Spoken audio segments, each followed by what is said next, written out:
नमस्कार, मैं cell Bokaro steel plant की वीडियो समाचार पत्रिका बोकारो दर्पण के इस अंक में आपका स्वागत करती हूं। आज के समाचार हैं। बोकारो स्टील प्लांट की हरित भविष्य की ओर पहल। बोकारो स्टील प्लांट ने पर्यावरणीय संरक्षण और सतत विकास के प्रति अपनी प्रतिबद्धता को एक नई दिशा प्रदान करते हुए भारतीय उद्योग परिसंघ CII की ग्रीन को रेटिंग प्रणाली को अपनाने की पहल की है। यह पहल पर्यावरणीय स्थिरता और नेट जीरो उत्सर्जन लक्ष्यों की दिशा में एक महत्वपूर्ण कदम है। ग्रीन को रेटिंग प्रणाली कंपनियों की हरित गतिविधियों का समग्र मूल्यांकन करती है और ऊर्जा प्रबंधन, जल प्रबंधन, सामग्री संसाधन प्रबंधन, कार्बन लेखांकन, हरित आपूर्ति श्रृंखला और नवाचार जैसे मापदंडों पर आधारित है।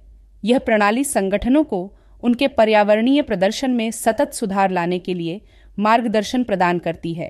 बोकारो स्टील प्लांट ने इस दिशा में एक अग्रणी कदम उठाते हुए ग्रीन को रेटिंग प्रणाली के प्रशिक्षण कार्यक्रम का शुभारंभ किया है और क्रॉस फंक्शनल टीमों का गठन किया है।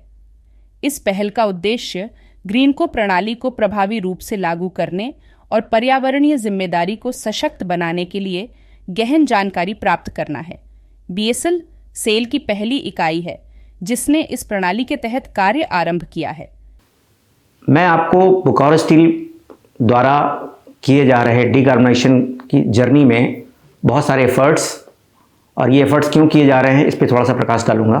जो 2030 तक की हमारी जो जर्नी थी वो लेस देन 2 टन पर टन ऑफ क्रूड स्टील का जो CO2 फुटप्रिंट था उस पर हम लोग काम कर रहे थे। बट उसमें ज़्यादातर जो दारोमदार था हमारे ब्राउनफील्ड एक्सपेंशन पे था, क्योंकि हमारे जो एग्जिस्टिंग प्लांट में अभी हमारा जो लेवल चल रहा है वो 2.6264 के लेवल में चल रहे हैं हम लोग। हमारी स्टील पॉलिसी भी ये कह रही है कि 300 मिलियन टन जाना है बाई 2030 और 500 मिलियन टन जाना है बाई 2050। अभी का जो लेवल 120-125 का चल रहा है।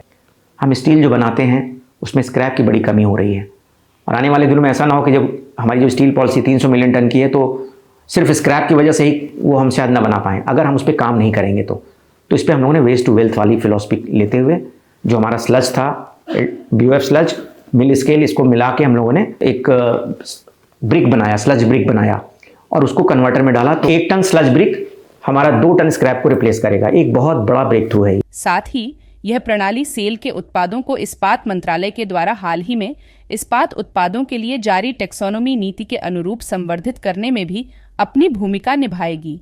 यह उल्लेखनीय है कि ग्रीन को रेटिंग अब तक 1000 से अधिक सार्वजनिक और निजी क्षेत्र की इकाइयों के पर्यावरणीय प्रदर्शन में सुधार लाने में महत्वपूर्ण भूमिका निभा चुकी है। इसे भारत सरकार ने राष्ट्रीय स्तर पर निर्धारित योगदान NDC के तहत मान्यता दी है और यह संयुक्त राष्ट्र औद्योगिक विकास संगठन द्वारा वैश्विक सर्वोत्तम प्रथाओं में शामिल है। आज के परिप्रेक्ष्य में becoming green has become as much important as developing the various manufacturing technology to improve the efficiency. This global warming has become a very important subject because it is affecting our daily lives, the lives of the future generation also. And unless we see and unless we focus on how to overcome or how to achieve the net zero status, so if the global warming has to be avoided, the emission rate of the industry must come down to 2.2 globally. It's not only one organization achieving 2.2, it's the cumulative and it's the combined effort of all the industries working across the globe which will contribute to attain a status of net zero. यह पहल BSL के लिए पर्यावरणीय जिम्मेदारी का प्रतीक होने के साथ साथ परिचालन लागत में कमी, कार्यक्षमता में सुधार और हरित छवि को सुदृढ़ करने का माध्यम बनेगी। यह संसाधन संरक्षण, सर्कुलर इकोनॉमी को बढ़ावा देने और सतत सुधार की संस्कृति स्थापित करने में भी सहायक होगी। इसी के साथ सेल बोकारो स्टील प्लांट की वीडियो पत्रिका बोकारो दर्पण का यह अंक यहीं समाप्त होता है। नमस्कार।